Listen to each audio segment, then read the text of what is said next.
And we're back. So we're gonna run into the Dark Chasm here, and you can wear some light producing gear if you want. It's not gonna help you see too much more than you already need to, so it's probably not that helpful, but you can wear some if you want. Really, down here there's not much to get. There's a couple spells. There's a white Titanite slab. There's the Humanity Phantoms that we can go ahead and kill and get Humanity easy that way. They drop normal Humanity and Twin Humanity, like I was saying. So I like to stock up on Twin Humanity, probably about 20 of them. You're never really going to need that much, but I like to have the Twin Humanity just in case I need to do something with it. Plus, if you have a friend that doesn't have the DLC, which, if you're playing on PC, there's really no way of you not having the DLC. But like on console, if you're playing on 360 or something, you can choose not to buy the DLC if you don't want to. And I was playing with some guy one time, and he was like, "Holy crap, how do you have all these Twin Humanities?" And I said, "I got the DLC and I can do all that." He was like really excited to play and be able to do that too. That's really the biggest upside to doing all of this, is really the humanity. That's not really the whole reason why you do the DLC. The boss fights are fun, and the weapons and stuff you can get are fun, and the DLC would be really cheap if you're going to buy it separate. But, yeah, so those are Humanity Phantoms, and you would think you'd just run down this path, but if you look very carefully, you can probably see this side path to the left, and you might see something down here like this white fog that'll help you let you know that you're supposed to come down here. And that's Alvina the cat. She's in here and she does the weird meow thing and teleports away. You really don't have to wear anything for that to happen. She's just down here. And I like to make my run for Humanity Phantoms and stuff this way anyway, because it's the safest route. The other way is there's a sorcerer dude who shoots at you, and you have to try and kill him, but he's up on a cliff, and so you can't really get to him unless you've got range stuff. So really the best route is probably to go this way. But Alvina's down here because she's supposed to show you that if you go over here, she kind of stands over here, but she already teleported away. You just gotta hit that. That's an illusion wall, and you'll find some more Humanity Phantoms in here, and this weird glowing ring, which is perfectly fine. And you just gotta kill these Humanity Phantoms. And it doesn't matter if you kill big ones or small ones, they all have an equal chance of dropping Humanity and Twin Humanity. It's just that they burn you for more damage if they're bigger, and they're harder to kill. So, here is Sif. He's down here. He's in the DLC. And we just kind of saved him. You get a cleansing great shield. And so basically the story is that Artorias came down here with Sif to fight the Abyss, and I guess was getting slowly corrupted by the Abyss, or realized it was too powerful and gave up or something. Anyway, they were getting trapped, and he sacrificed his great shield and put like an enchantment down to save Sif. So we went in there, we killed the Humanity Phantom surrounding Sif, and saved him, and then he was able to teleport away. He didn't need the shield, so we got the shield, and he actually becomes a phantom you can summon for the final boss in here, which is really cool. And if you do that, if you save him in the DLC, and you go to do Sif in the main game, there's actually a special cutscene where he remembers you from saving him in the DLC, since the DLC takes place in the past. That's also why Sif is really tiny and not like Super Wolf, because he's a lot younger. So it's a really cool story. And you might not catch that. You might just be like, hey, I think that's that wolf that I fought earlier. So it's really cool just to see that they brought in some characters and really thought about how these were going to connect to the main game. So you get to see the forest be all changed and not, you know, overgrown like it is in the modern day, I guess you could call it, or the present. And then you also get to see some characters and stuff and draw conclusions and see the connections, and it's all really cool. So, anyway, down this little area, past the big group of humanity phantoms, you get a carving, but if you hop down again, you can do a plunging attack here. Hopefully kill that big phantom.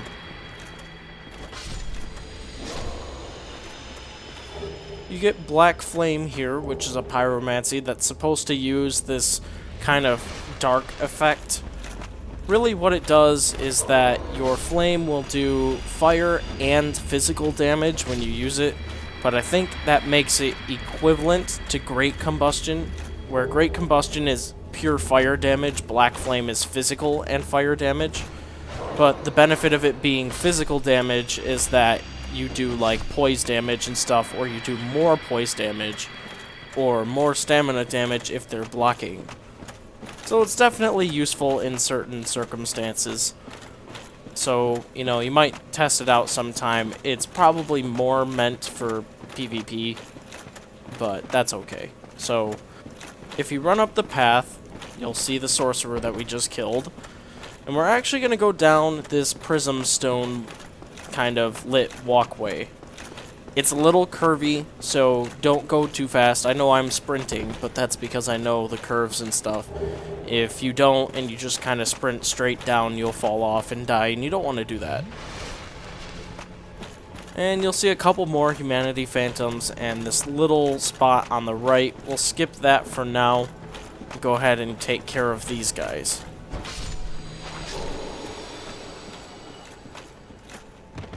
Here's some more phantoms.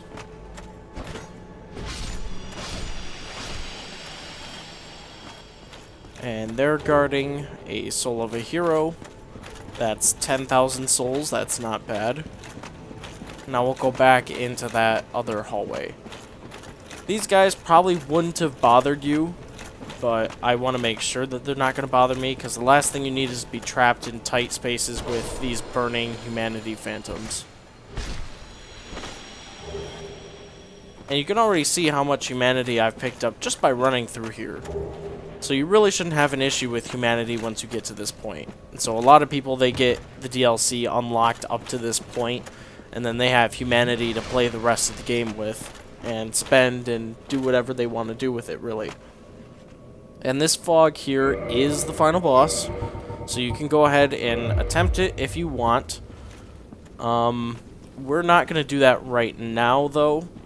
Instead, I'm going to show you a cheese method for this boss, and I really don't recommend you do that. I feel like it's kind of a, I don't know, kind of a middle finger to the game, because it's like, hey, you get this far, you do all this stuff, this is the final boss, and people have discovered that if you free aim your bow, because your crosshairs won't reach, you can actually shoot down here, and there's a little red twinkly spot down there. You saw how the Ulasil people had those red glowing eyes. Well, the boss also has those, and if you look, you can kind of see them, and you can free aim your bow just so that you can manage to hit him. You should see some numbers pop up if you're hitting him. I got some numbers there, but I think I adjusted and screwed it up. It's a little hard to pull off, but once you're in your spot, he doesn't move at all. You can just shoot him, keep your camera the same way. Like that time I missed. And yes, tweaking your camera slightly will make the difference between if you land it or miss it. So you can do that, and you can kill him. There's actually a glowing spot down there. That's Sif's summon sign for that fight, which you can see from up here. That's kind of cool. But you can shoot him and you can kill him that way, and if you do, you just walk through where the fog would be, and you basically finish the DLC at that point, minus the optional boss. Or you can shoot him and weaken him, and then you can have him at like half health when you attempt the fight. It's kind of hard to see his health bar sometimes when you do it that way. But you'll see it when you enter the fight. So that's the option for kind of cheesing the boss. Again, I really don't recommend you do that, especially if you've been doing it normally this whole way, haven't been cheating. You know, it will be far less of an accomplishment if you sit down and do the bow method. But you can do it. It works. So if you're okay with that and that doesn't bother you, I guess go ahead and do that. It's the easiest way to kill the boss. You're just going to need a lot of arrows. And you can wear, like, the hawk ring so that you can do more damage with a bow or whatever. You know, there are strategies for it online. But really what I wanted to do, and the reason why I ran back instead of using Homeward Bone, is I wanted to get this other shortcut. So now we've got a shortcut. Marvellous Chester is over there. And, we've got this spot where we ran out of. That takes us down to the chasm. The other spot would take us up. And we've been up here. This is where we fought Artorias. Here's Chester. And if you kept following this path, you'd go back to Elizabeth. Oh, you. You have quite some nerve.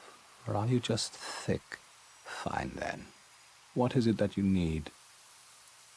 Did you really slay Knight Artorias? I'd heard the Abyss found him first, but even still, that's absolutely treacherous. Yes, magnificently so. Believe it or not, Ulysses has brought the Abyss upon itself, fooled by that toothy serpent. They upturned the grave of primeval man and incited his ornery wrath. What could they have been thinking? But to you and I, it's all ancient history. You have to ask yourself, does it really matter?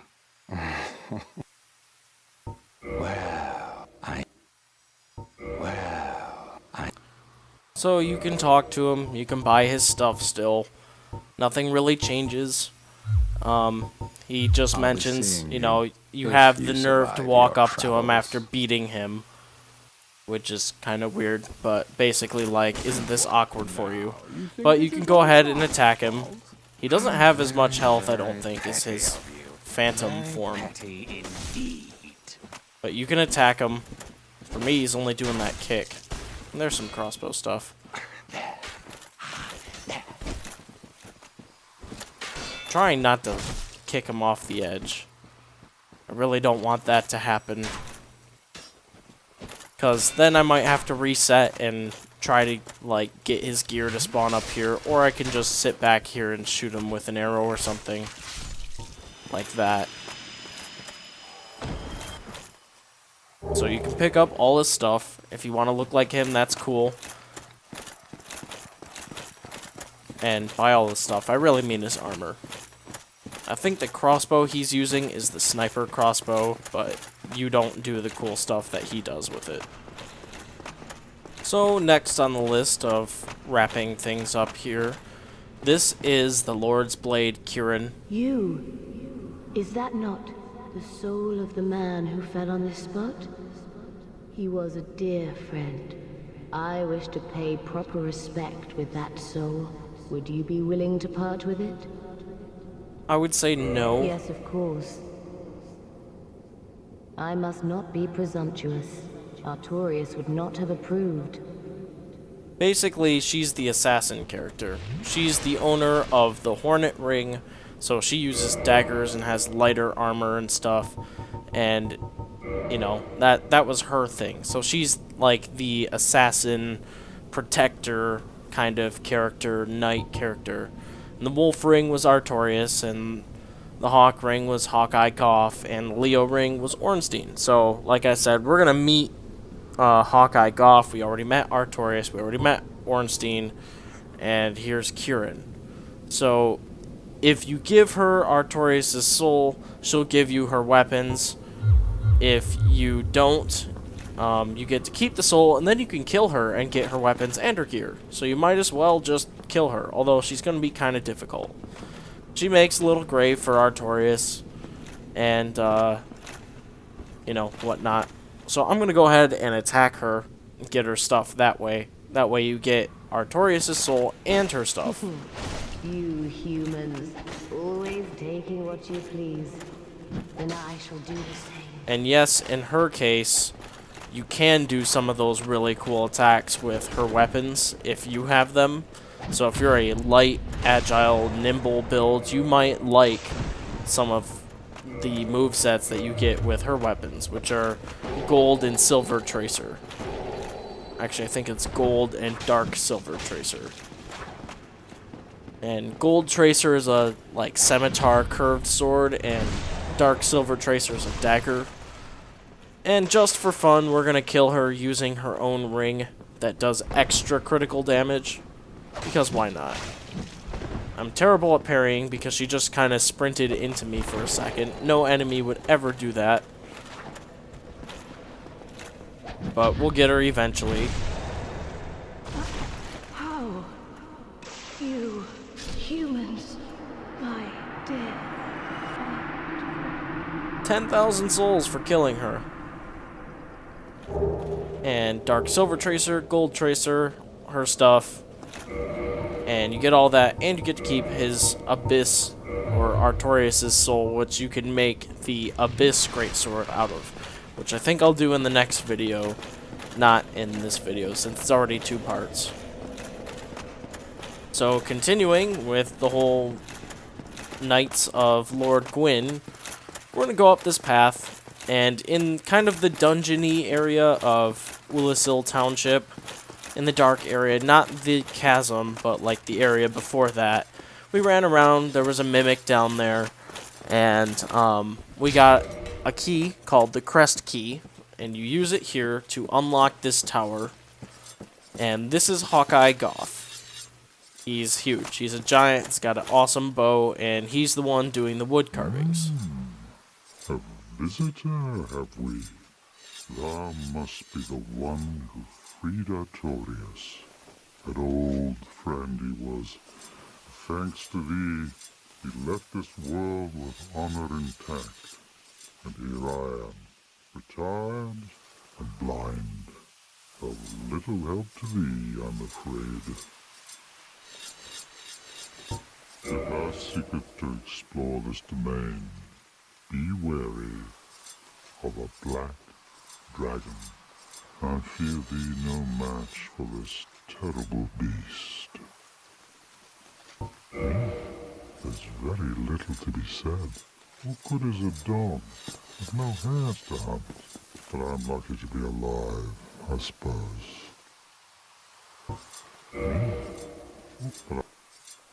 So he mentions the black dragon, which is the one we saw earlier, and he says, be warned, that dragon's really tough. And then you can, buy some stuff from him. He's got some upgrade material. Sells some other stuff. He sells Goff's Great Arrow, which is different than the Dragon Slayer Great Arrow. Honestly, I can't really remember how different. Maybe just damage. Farewell, human. Lead thy life. As thou But he's pretty seest cool. fit. He's not doing anything for us right now. But he will in just a few moments. We are going to actually go ahead and fight that black dragon that we saw earlier. And he's in a special location. So this is actually one of the points of the game where you're probably going to want to wear a Ring of Sacrifice, because you're most likely going to die to this dragon. And dying to him is actually not necessarily a bad thing. And you'll see why in just a moment. So we're going to go ahead and fight him. He is down this path a little bit. It's kind of a run, so if you die to him a lot, you're going to get really annoyed by this run. And yeah, so just follow along. You probably saw this path earlier. We didn't take it because I said I'd come back down here later. There's really nothing down here to get. I mean, there is stuff to get, but really the dragon is going to be the main focus of why you come down here. We got some weird, like, forest demon hounds instead of the normal weird purple ones.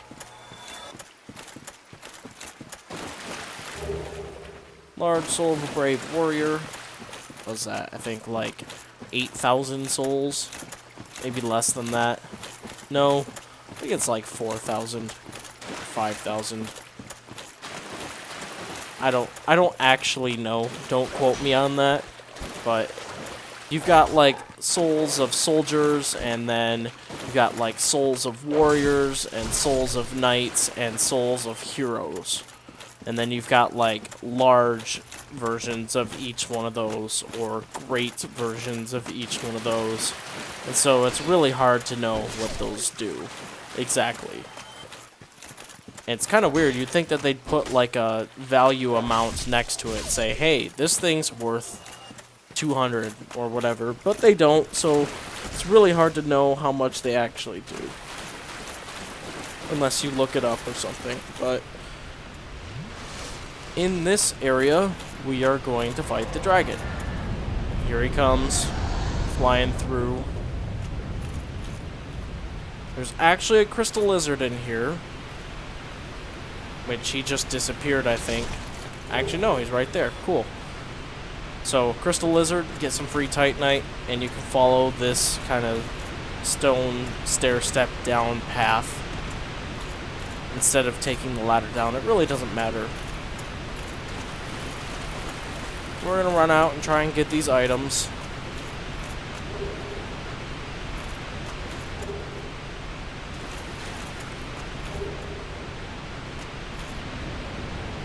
And here he comes, doing a fire breath attack.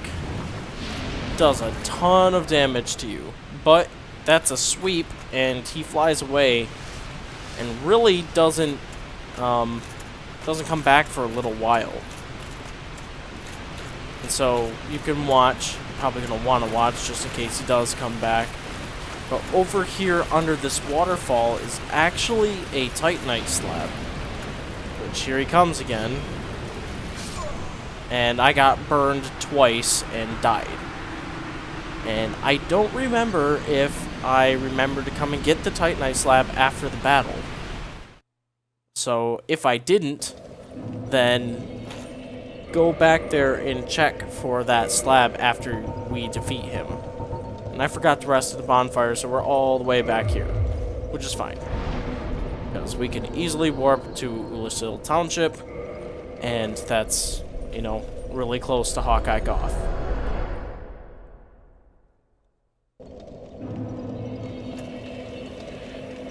So, you can try to fight the dragon that way. He's really tough. And, you know, I probably wouldn't advise you do that. Because dying from him, and you go talk to Hawkeye Goth, since he's the dragon slayer that's really alive right now, he'll be like, hey, you're having some trouble with that dragon, aren't you? I told you he's really tough. And we'll be able to talk to him for some help. So we'll run up here. Tomorrow, is the black dragon posing the duress? Say yes. Yes, I thought as much. He's called Calamite. Ferocious dragon indeed. Even mighty Anna Londa dared not provoke his ire. I see little good coming from this, but thy intent is to persevere to the bitter end. Say yes again. Good, good. What is bravery without a dash of recklessness? I've taken a liking to thee, and I owe thee much for thy service to Artorias. Now, watch, and see how Goth hunts dragons.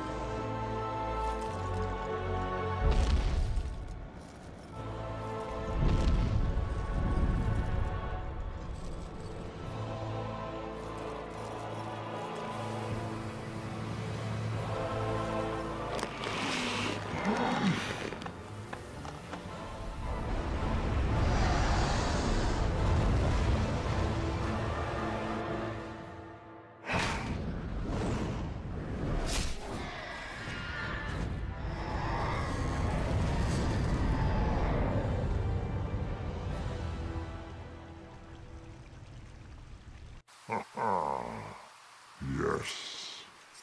A truer shot was never loosed. That bat will be grounded for a good spell. The rest is in thine hands. I await good tidings. Dragon slaying. Knighthood's highest calling.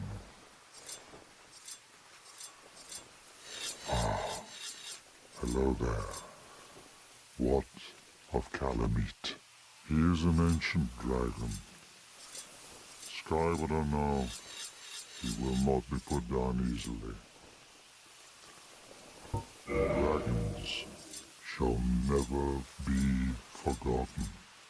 We knights fought valiantly, but for every one of them, we lost 80 of our own. Exhilaration, pride, hatred, rage. The dragons teased out our dearest emotions. Thou will understand one day. At our twilight, old thoughts return in great waves of nostalgia. I suspect thou hast taken a gander at it, but the dark of the abyss, which swallowed poor Artorias, threatens to devour our entire land of Ulyssil. It seems that this dire fate is unavoidable, but seduced by a dark serpent or no, they awoke that thing themselves and drove it mad. One's demise is always one's own making. If thine wish is to succeed poor Artorias and challenge the spread of the dark, then thou must face Manus, father of the abyss. The dark emanates from Manus himself. Even if this land shall expire, thou may be able to prevent further corrosion. But even so, one day the flames will fade, and only dark will remain, and even a legend such as thyself can do nothing to stop that. Now, do not mistake my words. I cherish my work. Wood carving is a nuanced art. I would have much to talk about with that blacksmith. In truth, how is the old chap, I wonder? Still hammering away, I should hope. So, after all of that dialogue and a really long pause from me, we'll finally go ahead and fight that dragon the way he was meant to be fought, which was grounded by that arrow.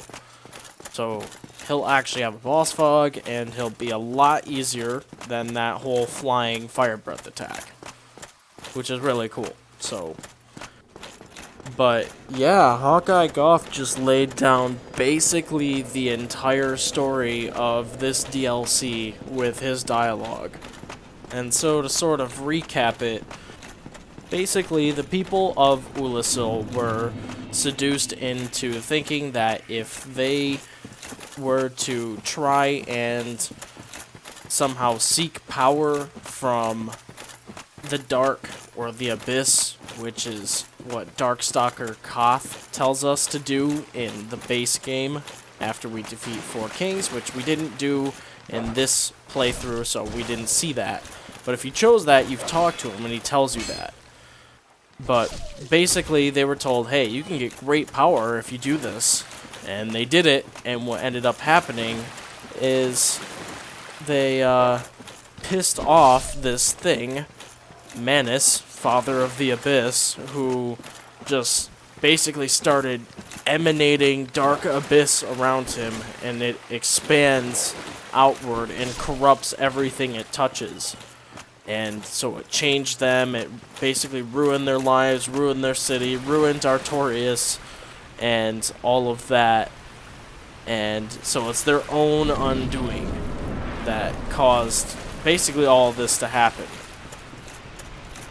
Meanwhile, you've got Calamite, who's just flying around, who's one badass dragon that not even Anorlando, known for slaying knights, all of Gwyn and his knights were known for doing that, didn't even bother to fight Calamite. But we're going to go in there solo and fight the dragon ourselves, because that seems like the smart and sensible thing to do in this game. So, Calamite, he's a little weird. His AI can be a little off, like he randomly faced that wall. But, for the most part, this fight shouldn't be, like, glitchy or anything. He's big, he does a lot of head attacks and a lot of breath attacks, and he really likes to use his tail for a couple attacks. But you're gonna notice that, like, trying to block his attacks, it's not gonna be helpful. And trying to roll sometimes, if you don't time it just right, you get damaged anyway. And so with him, he likes to do melee attacks and then follow them up with a breath attack. Or he likes to not attack you and then suddenly do like the flying breath attack where he breathes straight down and covers a huge area. That's kind of his strategy. He's also got a grab attack, which is where he does this really cool telekinesis thing, which I'm not going to show you because, well, grab attacks are always the most devastating attacks. Although, for him, in his case, his grab attack is actually fairly weak. So, it probably wouldn't hurt to get grabbed if you really want to see it, but there are things like videos on YouTube and images on Google and stuff to show you what that's all about. It's really cool. And just like every other thing with a tail, you can cut it off and you'll get a special weapon from cutting off Calamite's tail. Except with this fight, if you're doing it solo, he really doesn't like to let you get to his tail. This fight, I think, takes me like 20 minutes or so just to get to the tail and cut it off and then defeat him entirely. Because he does a lot of these attacks, and really if you're doing it solo, he doesn't like you getting to his tail. In fact, only like 2 or 3 different attacks will give you the opportunity to get there. So, it's going to take a long time. Really, my suggestion is if you can get a friend, and he can distract Calamite, and then you can be behind Calamite. Calamite will do tail attacks since you're behind him. That's his grab attack, just in case you're wondering. Calamite will tend to do more tail attacks, and he'll also try to do breath attacks on your friend or you. And then when he's doing that, sometimes he puts his tail down, and you can then hit it, or your friend can then hit it, and you can cut off his tail pretty easy, within a couple minutes at the most. A friend of mine and I did this fight. I told him it was so hard to get his tail off, and really it just worked out perfectly where we both hit his tail and probably had it done within like 30 seconds. So you could always summon somebody and try to cut off his tail and, you know, do that. There's no computer to help you with this fight. It's a completely optional fight. His tail weapon is the Obsidian Greatsword, which is a dragon weapon that does a black flame power attack if you're two-handing it, I think. It's pretty cool, but it's pretty hard to get. So you can kind of see what I'm doing here. I'm really trying to dodge, and then if you get behind him when he does that flying attack, he'll sometimes do a tail attack slam on the ground, and he rests it for a couple seconds, and that's your window to get his tail. Sometimes you can run under him, but really he's just getting so far away I can't do anything. But here, there's the tail attack. Problem with it is you don't quite know where it's going to hit, and you might get like 1 or 2 hits on it. And then you just gotta kind of keep waiting for him to put his tail down.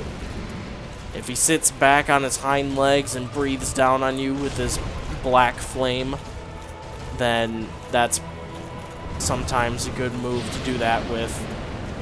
And if he does that flying attack and you can block it, you might have a better chance of him doing the tail attack like that. Although I rolled and he didn't hit me, so I didn't block it, and he didn't do it this time. So you can see how you just run around like crazy trying to get to his tail. And you can attack him, you can damage him normally. You can punish him for missing you or whatever, doing these crazy attacks. But you want to be careful that you don't get him too low, because you might actually kill him before you cut off his tail. So I like to focus on tail first if I'm trying to get that, and then killing him second. I might do a couple hits at him like that just to take his health bar down, so that once I cut off his tail, I should be fine. And it's not like his tail has a bunch of health. It's just really hard to get at. So if you take him down to like half or more, you should be fine. Just don't take him down to like 2 or 3 segments, because that might be what it takes to take off his tail. Should be less than that, but you never know. So I'm going to trim the video because it's a very long segment of this video, me just trying to get to his tail. So you can kind of see some of the ways that I was getting behind him. I did really both methods, is either a breath attack or that flying charge attack. Those are really your 2 options. And if you're a nimble character, you can sometimes dodge that flying attack and then roll under his tail, and he'll do the slam too. But you want to get back here, and he just doesn't give you a lot of time. So I'm going to trim the video to the part where I do get his tail off, and then I'll resume the video so you can watch me kill him. Oh, and before I trim it, one more thing. You just saw me run into his foot. Didn't really let me get to his tail. So it makes it extra hard to get to his tail that way, even if you do get the right attack. So just be careful of that, and I'm going to go ahead and trim this. So here we go. After attacking him a few more times, getting him to about half health, I get him to do that tail slam again, hit him, and Obsidian Greatsword. So now that that's over, Kalameet himself is not really that difficult. If you've been dodging his attacks, trying to get to his tail, you've pretty much learned it by now, I would hope. So it shouldn't be too difficult to finish him off, because you've already been dodging and keeping him alive this long to try and get to his tail. If you haven't, well then, you know, now's your time to learn, I guess. So another interesting thing about Kalameet is that his eye there, his big glowing spot, that's his eye, you can shoot that with a bow and you'll do a critical damage shot on it. Although trying to hit it in combat usually requires that you lock on, and you don't lock on to his eye, you lock on to his chest. So it makes it really hard to hit that spot. You kind of have to match his head up with the lock-on spot on his chest. Sometimes you can free aim if you've got the time, but if you can manage to get it, you'll do some extra damage. So the next little part of this is going to be me trying to shoot his eye so you can see it. It's pretty hard to do, but you can get it every once in a while.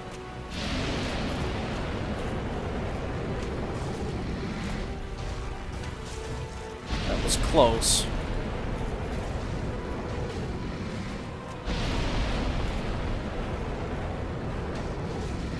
That one was close too.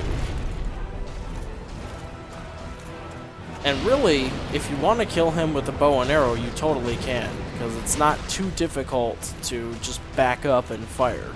You're not going to do that much damage unless you have super high dexterity or you're using something that's strong against him.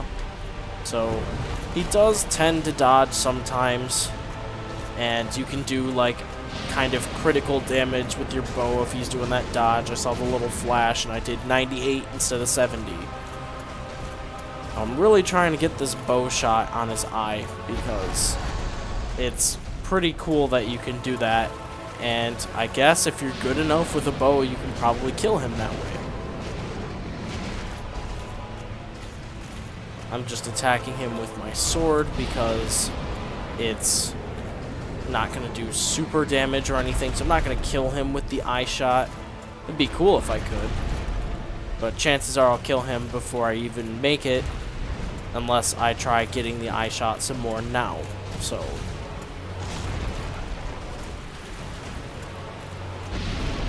let's try it again. No. And right there, that's the critical shot in the eye. You stun him a little bit. I did 211, but if you're really good with a bow or have made basically a bow character, it's pretty tough, so I'd commend you for that. You can do that, and if you can manage to get that eye shot each time, that's pretty good. But that's not how I'm going to finish him, because chances of me hitting that again are not very high. So a lot of times, his weakness is his breath attack. He likes to do that. He leaves himself open. Should be able to finish him off. Shouldn't take too long to do. And that is Calamite. And he is a completely optional fight. I did remember to get this item back here, which is good. 60,000 souls, that's always nice to have. Titanite slab for making some piece of your armor plus 15. And then you want to run all the way down this trench area here. And you can see a glowing item back there. And you want to get that. It's nothing too crazy important, but it's an item, might as well pick it up. So, as you're running around, you may have noticed when you've been fighting him that this area might look a little familiar. Remember the long ladder that you slid down to even start this fight? Maybe you kind of remember where that's at. Well, really, it's the same ladder as the one that is next to the Hydra. And we never really took the ladder, so you might not know that. But there's a huge ladder next to the Hydra, really long, takes you up to the grave of Artorias without having to have the little symbol thing that unlocks the door and spend the 20,000 souls. It's pretty hard to go that way though, and we never really did go that way. So you might not have noticed it, but if you look, you can see the area where the crystal lizard was, and we hopped down. That was covered by the waterfall near the Hydra. Usually that whole area is flooded. The Hydra would be over kind of where the chest was with the Titanite slab. And if you have a hard time seeing it, you can go back to where the Hydra was and then come back there, and you can see the connections and go like, yep, that's the same spot. That's really cool. So, Thou hast defeated Calamite. Wondrously played. Lord Gwyn's blessing upon thee. That beast will never take to the skies again. This great bow, I shan't need it, but no dragons to hunt. I know not if a human could even operate it. But here, thy need outweighs mine. Now, do not... So he gave us his bow. And that's really kind of the reward you get from him for doing Calamite. It might not be the best thing. I don't really use great bows, and nobody really uses a great bow. It does really good, like, knockback damage and stuff, but it's not practical to use in the game against bosses or anything like that. And so, yeah, you can try it. You might like it. You might use the great bow. More power to you. So, if you noticed over here all these blue bonfires, you may have noticed just running around in your spare time. This is a dueling arena where you could play with other online people, but it's pretty dead. Not a lot of people do that. Even, I tried doing this years ago on console, and it wasn't very popular, pretty much just because the DLC wasn't new. When I played this years ago on console, this game was still already a few years old, and it was already kind of dead. I've done it a couple times. it's the first attempt at like a PvP arena, which is pretty cool. In Dark Souls 2, they had dedicated PvP arenas, but they kind of messed up, according to most of the fans, invasions, which, you know, probably should have been tweaked a little bit more, but I didn't really hate them or anything. So in 2, they attempted to do an arena type thing with PvP, and then in 3, they have a dedicated arena thing for PvP, but I still think people prefer doing actual invasions and, like, player-made PvP more than the arenas. So, you know, it was their attempt at first to do a arena type thing, and I don't really know if it was super popular in this game. I know that I never really got into it. I tried it a couple times. Wasn't a huge fan, but maybe back in the day when this came out, it was awesome. I don't really know. But, you can try it. You probably won't find people. At least, I'm only judging this off of the time I did on console years ago. But, you know, you never know. So, try it if you want. You might get somebody and you might have fun with that. So anyway, now all that's really left to do in the DLC is the final boss. We've done the Sanctuary Guardian, we've done Artorias, we've done Calamite, which is completely optional and I think is a super fun fight. And now we're gonna go fight Manus, this dude who's spreading abyss. He's this horrible, dreadful thing that has been plaguing this entire DLC. And in my opinion, he's a really fun boss fight just because he's a different kind of fight. In most boss fights, like Calamite, it's about dodging and hitting him when he's weak and when he's open for that. In this boss fight, about halfway through, there's actually times where, yeah, you can dodge, but you can also use the silver pendant to deflect some dark magic, which is a really cool concept, and I like it. It's like a battle of light versus dark. So, when you're ready to do this, walk through the fog, and we're gonna fight Manus.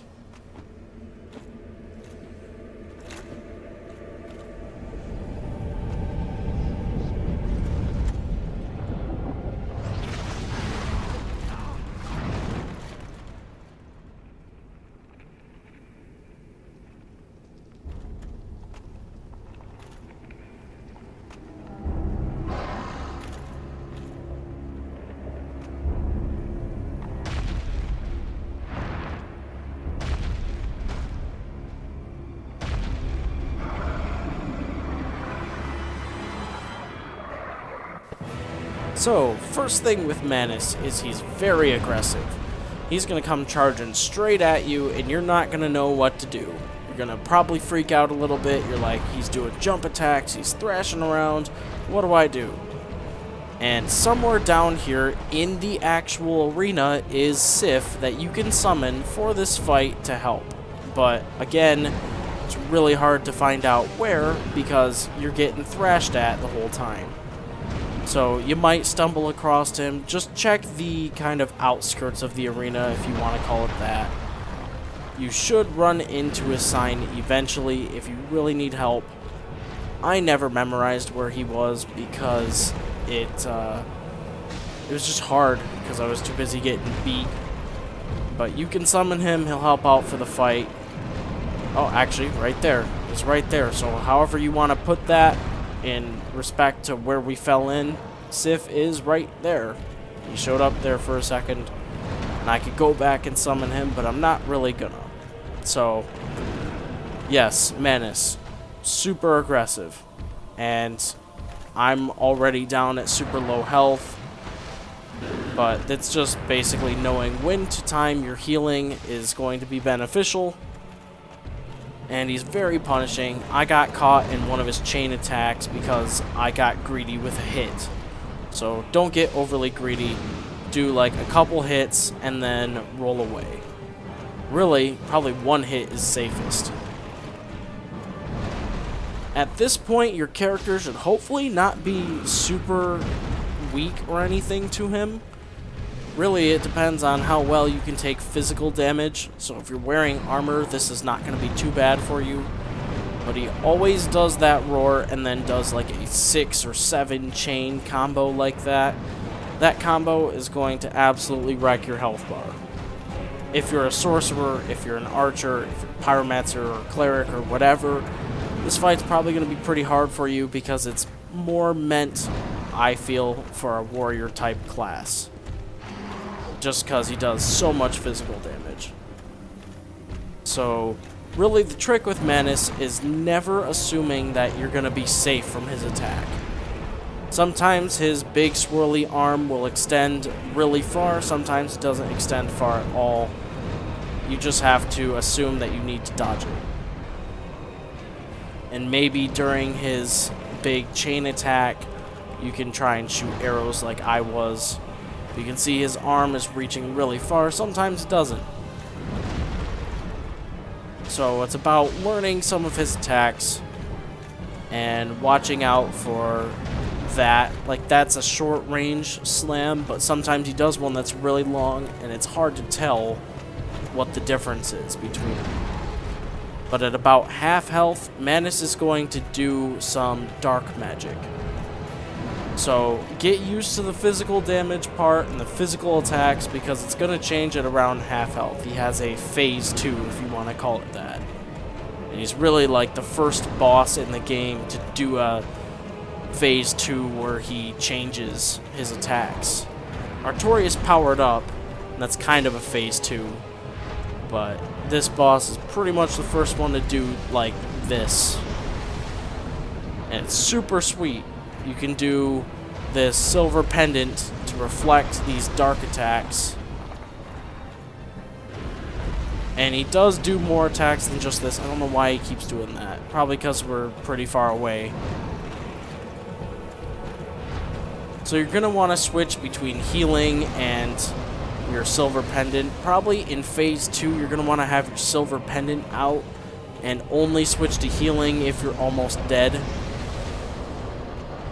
You can see he's got like that dark humanity homing from like rain from the sky. He does a like dark splash damage magic attack, this thing. And then he does the outward burst that comes back in and tries to converge on you.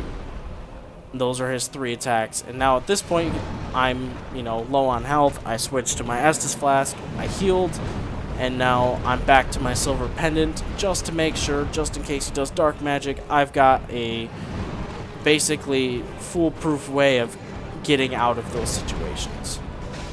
And it is possible to roll or run your way out of those dark magic attacks, but it's probably just easier to use the silver pendant. At least I think so anyway. So just have that silver pendant ready and look for the cues. He's gonna hold his catalyst back behind his body sort of for the splash one. He's gonna hold it up to the sky for the rain, and he's gonna slam it on the ground for the outward burst.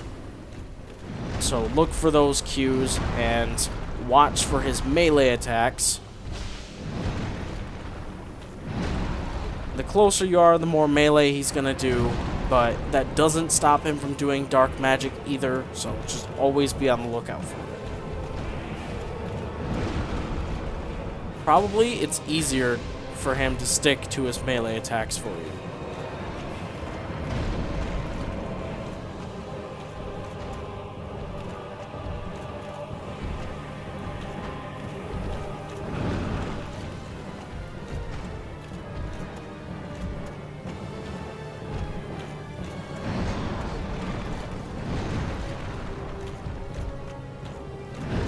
So again, when you're a little hurt, try to find a good spot to heal, and then once you've healed, you want to switch to your pendant just in case he does stuff like that.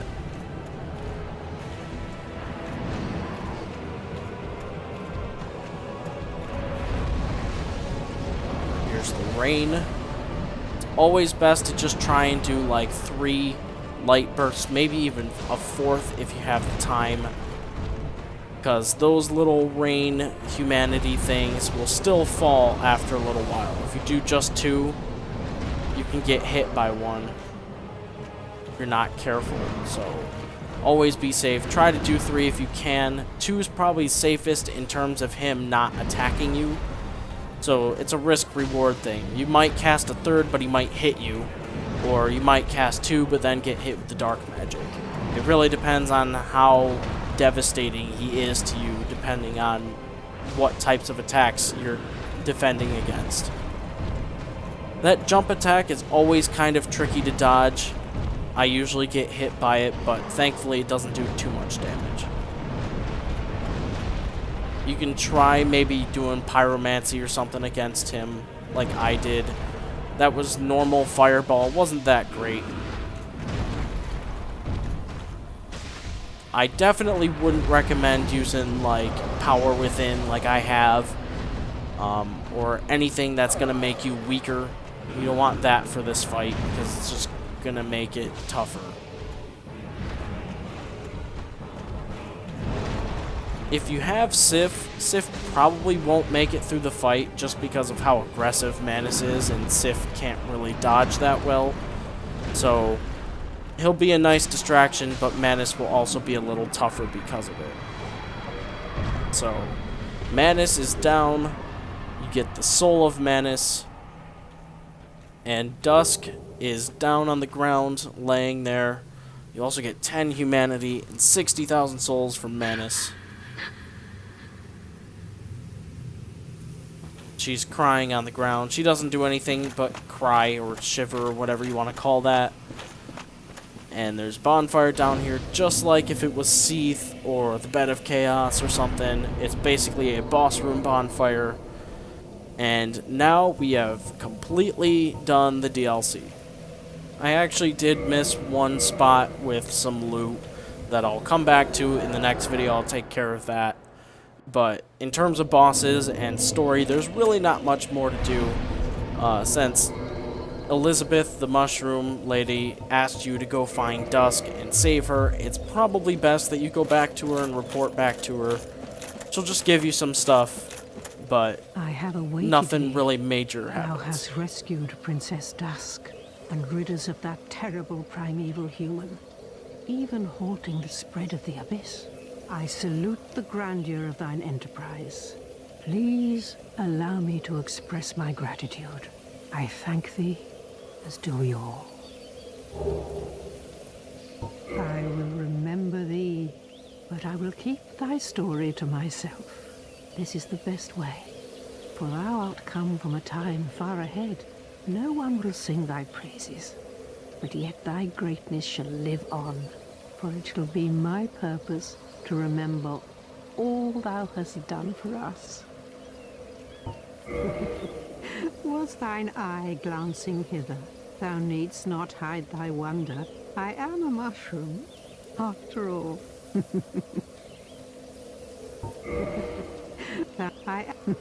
So really, it's kind of funny that you do all this stuff, and she says, well, you come from the future, so me telling your story that you came from the future could affect the future, and all this other stuff, you know, the whole time travel theories and whatever.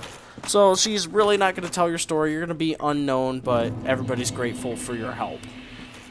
And I wanted to show that the Sanctuary Guardian, if you didn't get his tail, there's 2 lesser Sanctuary Guardians that you can get the whip from if you cut off their tails, but that's going to be a little bit harder to do probably. There is a bow strategy, but I'm not going to do that. I'm not going to worry about that. So we did the DLC, and you might be just a little bit confused about why all of this happened. I did kind of explain it. I'm going to dedicate the last video to making the DLC boss weapons and any other boss weapons I haven't made. And I'm also going to dedicate it to getting armors, wrapping up, just getting all the things that you can really get on your playthrough. That's something you would want. You know, I might not go get the items I deliberately skipped, or maybe an item I did forget. But it's nothing major, you know. It's not like an ember and you can't make a weapon. I am pleased. Is it? But I'm gonna dedicate the next video to the ending, final boss, and making all that stuff, getting all that stuff, and just kind of showing you what that's about, and then kind of recap Dark Souls as a whole, the story as a whole, so that you kind of know what the whole reason for playing this was, and what that means for Dark Souls 2, and kind of what you're going to do for Dark Souls 2. So ahead is the final boss. You can try him if you want, but you'll move immediately into New Game Plus if you do. I'll cover him in the next video, so we'll get to that next time. Thank you for watching, hope it was helpful, and congratulations on almost beating the game.